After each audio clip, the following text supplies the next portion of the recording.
I am excited to welcome you to Secret of Public Speaking. My name is Joseph Jacob. This video will focus on impromptu speech.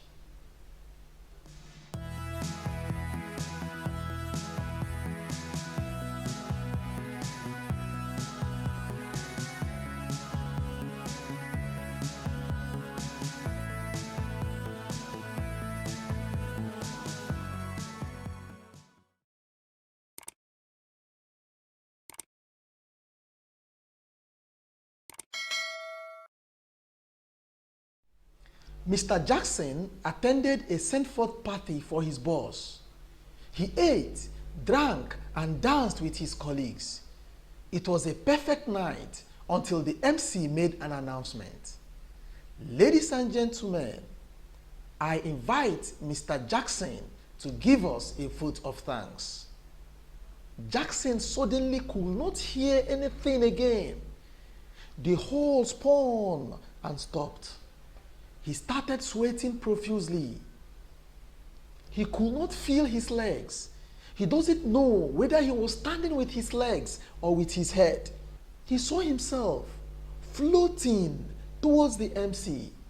He took the microphone from the MC, but could not find his tongue. He stood there staring at the crowd like a moron for more than 3 minutes. He felt he could just disappear, but he could not.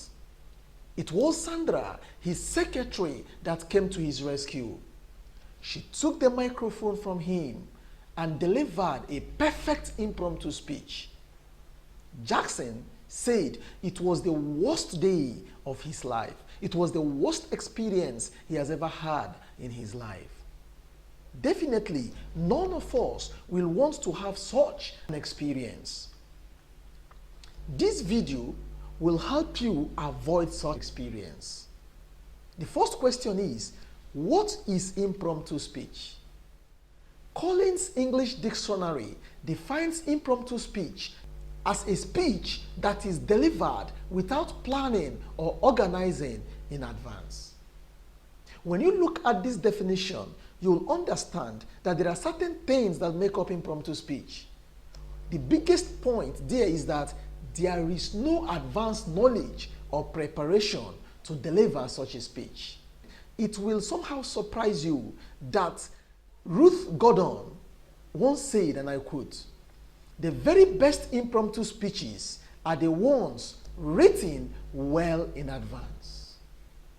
You might wonder, how can one write an impromptu speech in advance, since the word impromptu itself means something done without preparation or planning? However, Ruth Gordon, a famous playwright, is right. If you do not want to be embarrassed or humiliated when called upon to give an impromptu speech like Jackson, you need to prepare. But how could one prepare without a full knowledge that he will be called upon to deliver a speech? The preparation in this case is quite different from the normal preparation we discussed in one of our previous videos. Being well armed is the first step towards giving a successful impromptu speech.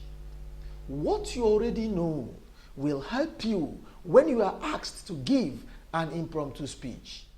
So, during your leisure, imagine yourself being asked to give an impromptu speech at a party, in the classroom, or elsewhere. What will you say?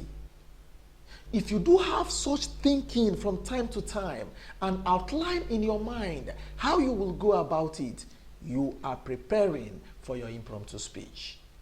Your audience who see you being called upon for an impromptu speech will be amazed at how easily you put your thoughts together and present a superlative impromptu speech. For them, it is an impromptu speech. For you, it is not.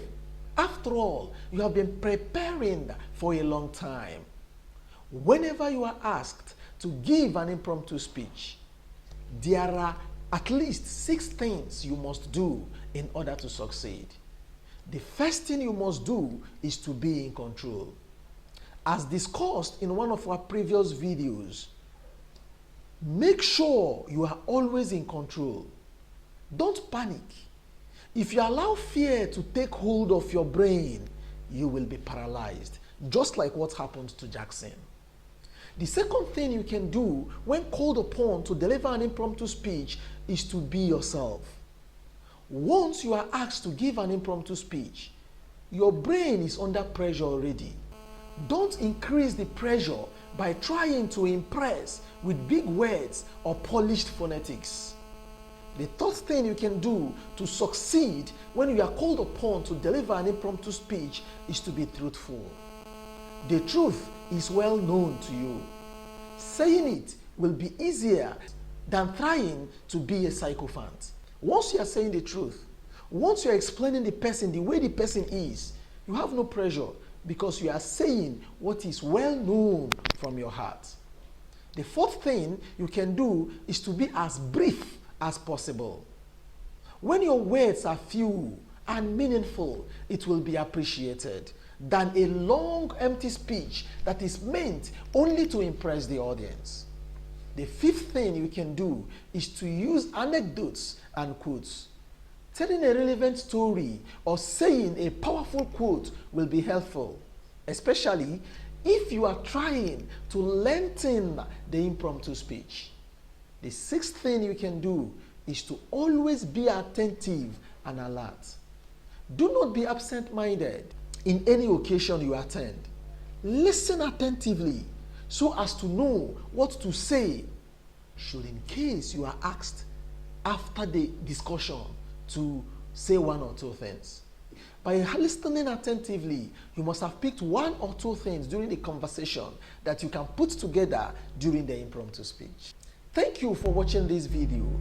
Our next video will focus on how you can expand your vocabulary. You know that when you are speaking, you need words to speak. And when you don't have enough words, definitely you will be constrained to express yourself. So our next video will focus on how we can expand our vocabulary so that we will have enough words to express ourselves. Thanks for watching this video. Please subscribe to this channel if you've not done so. Feel free to like and also share the video. See you next time. Bye-bye.